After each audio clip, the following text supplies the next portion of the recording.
if you ejaculate and you feel depleted, fatigued, unmotivated the next day, then you should probably retain for longer.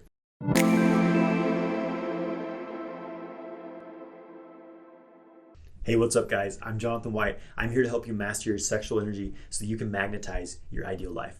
Make sure you grab my free ejaculation control guide. There's a link in the video description below.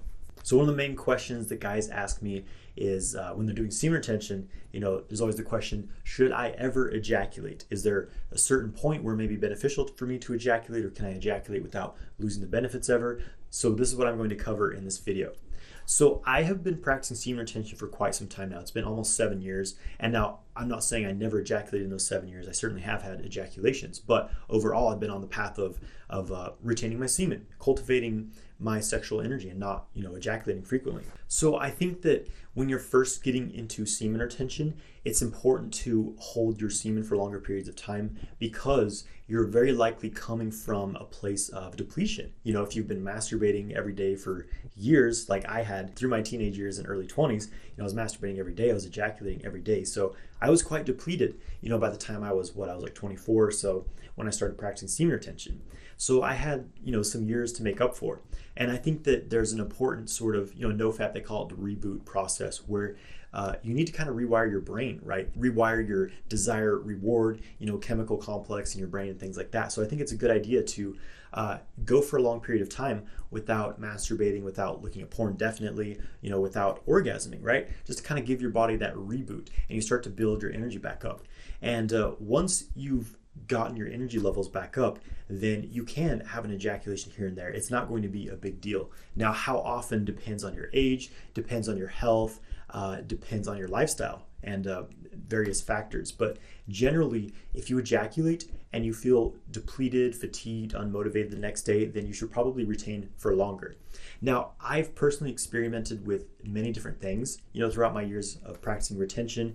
In the beginning, I was very focused on, okay, I'm never going to ejaculate again, and I was a little bit rigid about it, like a little bit forceful to the point of where like it would stress me out, like, oh, I can't believe I ejaculated, I can't believe it, I lost all this energy, and things like that, or obsessing over it too much during sex, right, when I should have just been enjoying myself and connecting to my partner, so it's easy to get into that sort of obsessive, ego-driven approach to practicing semen retention. And I think the most important thing should always be, what's your intention for practicing semen retention? I don't think you should be rigidly trying to avoid ejaculation at all costs. I think it's important to have the overall intention of making the most of your energy, recycling your energy, and doing your best not to release any energy, right? But if you do occasionally have an ejaculation, whether it's because you're having sex with your partner, you're deeply connected and it just happens, or you're training sexual kung fu practices, learning to separate orgasm from ejaculating, you accidentally go over the edge. It's not a big deal here and there. And let's also look at the context. So,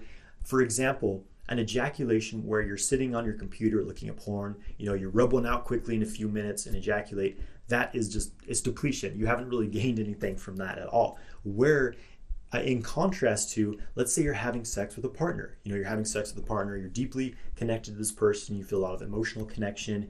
You're having this long tantric sex session, right, where you're circulating your sexual energy through your body. You're using sexual kung fu practices where you're drawing the energy out of the semen, moving it throughout the body, having these full body orgasms. So you have this hour-long tantric sex session, and then at the end of that, you ejaculate. You've not lost anywhere near the energy that you would if you were just sitting in front of a computer masturbating to porn. It's a completely different experience.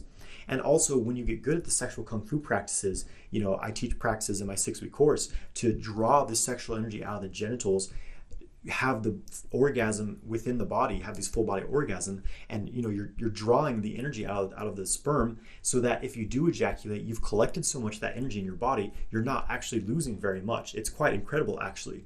So you can actually have ejaculations without really depleting yourself. I don't think it's a good idea to do this every day, but if that's your only practice, you're going to be much better off than not doing that. So as I've experimented throughout the years, and done my own research. I've studied with various teachers over the years, a lot of Taoist teachers of sexual practices, Tantra teachers, and, some of my teachers have the approach of like, no, you should never ejaculate under any circumstances, no matter what, versus some teachers said it was dangerous to go more than 5 days without ejaculating. So there's quite a contrast in the information you're going to hear. And unfortunately, there's just not very much scientific research on this stuff.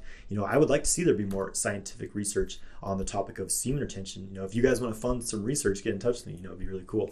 But so we really have to be our own scientists. We're really pioneering this thing. So I think it's important to experiment with different things. See what works for you. If you ejaculate once a month, do you feel better than if you never ejaculated at all? Or if you go for 3 months without ejaculating, do you feel your best? It's going to be different for you. A lot of it's depending where you're at, how depleted you are, how much you started to rebuild your energy. Because what I noticed is, I'm about 7 years into this thing. I've been doing these practices for a long time. If I do ejaculate, so I've come to the point now where what's most sustainable for me, what's most balanced for me overall, is that I will release during sex with my partner once about every 4 to 6 weeks. This is a very good timeline for me, because what happens if I go longer than this, sometimes I get really just too much energy built up, like strong, young, masculine energy that's just out of control. I turn into a sex beast, and it kind of drives my partner crazy. Like, she can't stand me sometimes when I'm at this point. And I'm meditating for hours a day. I'm doing my practice for hours a day, transmuting the sexual energy. But when I'm 3 months in, sometimes it's just too much energy for me. And again, it's just like, I'm not sleeping well. I'm just like excessively young, right? It's kind of an imbalance for me. So I will release during sex with my partner. And then I give her this excessive yang energy, and I absorb some of her energy as well. So it's not a loss. When I ejaculate once every 4 to 6 weeks during sex, I don't feel any loss whatsoever. Like, the next day, I'm completely energized. I don't feel any different. My mood's high, my energy's high. It's just not a big deal. But it's important to note here that I've been doing these practices for a long time, and I've really built up my core energy. I have a strong daily practice where I'm cultivating all this powerful energy. And there was a time when an ejaculation depleted me, even if it had been a month or 6 weeks. So again, this is why I think there's sort of a beginning period in semen retention where you're just rebuilding your energy. But once you start to do some practices, once you're constantly recharging yourself through your practice, through your meditation, transmuting the sexual energy, drawing that energy up, then you can have an ejaculation here and there. It's not going to wipe you out. You may not even feel much different like I do, when I release every 4 to 6 weeks. But the context here, of course, it's all about the context. If I was older, if I was in my 60s or 70s, I probably wouldn't ejaculate at all. Or if I had some sort of disease or chronic illness, something like that, I definitely wouldn't be ejaculating.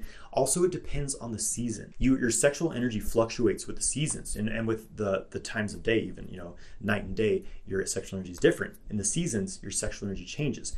In the winter, it's a very important time to retain your sexual energy. I personally avoid ejaculating completely in the winter, so I will go much longer in the winter without ejaculating. Whereas in the spring and the summer, the earth's sexual energy is coming up to the surface. Everything's being born, the trees, the sap's running through them. There's just all this sexual energy in the air in the spring. So I could get away with ejaculating more in the spring if I wanted to without losing energy. This is nature, right? Sexual energy is abundant in the spring. You can ejaculate more in the spring than you could in the winter without losing energy. Again, I avoid ejaculating in the winter, but spring and summer, it's just really not a big deal. When it's in balance, obviously I'm never going to go back to ejaculating every day. Even once a week is too much for me. But again, 4 to 6 months seems to be my sweet spot. Sometimes a bit less, like if it's the spring or summer, maybe a bit more in the winter. And for me, again, I feel the most balanced, I feel the most energized, and overall just feel good with this timeline.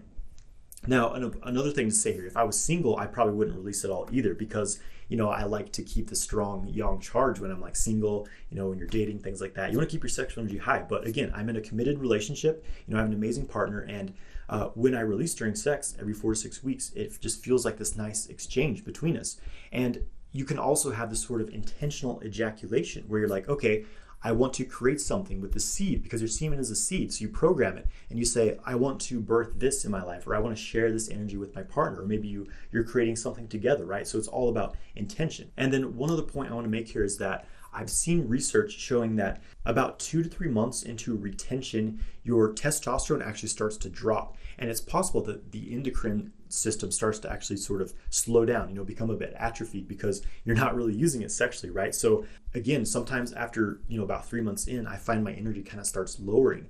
And so I'll release at this point, again, with my partner, and it kind of resets the system. You get kind of a reboot. And we've seen the scientific study where day 7 of semen retention, testosterone is boosted about 150% on average for most men. So there seems to be kind of this hormonal cycle that happens if you sort of cycle your ejaculations with semen retention. And I found this to be the best approach for myself, and I encourage you to experiment with this.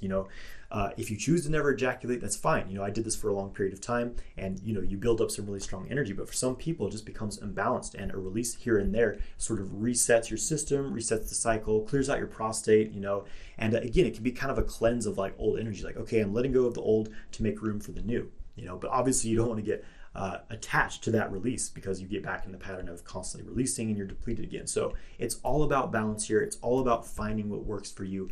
And again, when you learn the sexual kung fu practices of drawing up that sexual energy as you're having sex, then if you do ejaculate after that, you've harvested most of that energy, you've stored it in your body, and then there's not as much to lose. You're kind of ejaculating out an empty shell. So this is my approach. And again, I encourage you, if you're new to semen retention, go for as long as you can. But once you start to feel like your core energy's back up, especially if you're doing Qigong, you're doing meditation, you're really building up some sexual energy, then it's just not going to kill you to ejaculate once a month or something like that. So find what works for you. It's all about balance. It's all about just enjoying the process, right? Semen retention, it shouldn't be a struggle. It should be an effortless unfolding of your true nature, which this truly is. Thank you for watching this video. I hope you find this helpful and insightful. Please like this video, subscribe to my channel, and leave a comment below. Do you think that ejaculation here and there can be beneficial, or do you think that it depletes you? I'd love to hear. Have a good day, my friends.